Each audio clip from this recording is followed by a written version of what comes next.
چرا یک اروپایی در آخرین منطقه اروپا قرآن هم میخوانه بسیار یک موحد خوب میشه؟ چرا یک امریکایی در امریکا که هیچ ملا و مولوی را ندیده او چرا یک موحد بسیار خوب است؟ یک کس شما در اینترنت ببینید به نام عبدالرحیم گرین، با خدا از توحید گپ میزنه که مرا در گپ زدن از او گریه میگیره. من دارم فیلمایش هست همیاله پیش من.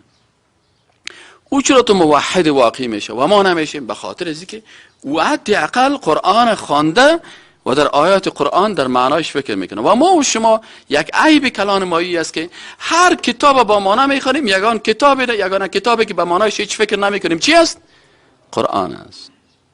دمی ختمایی که قاری 5 سپاره 6 نفر قاری در یک ساعت ختم میکنن و صاحب خانه هیچ قرآن نمیفهمه و خوشحال است که من ختم کردم، ثواب برم رسید.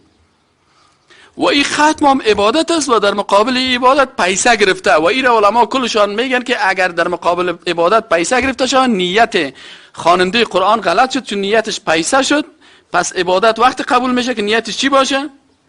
رضایت الله باشه.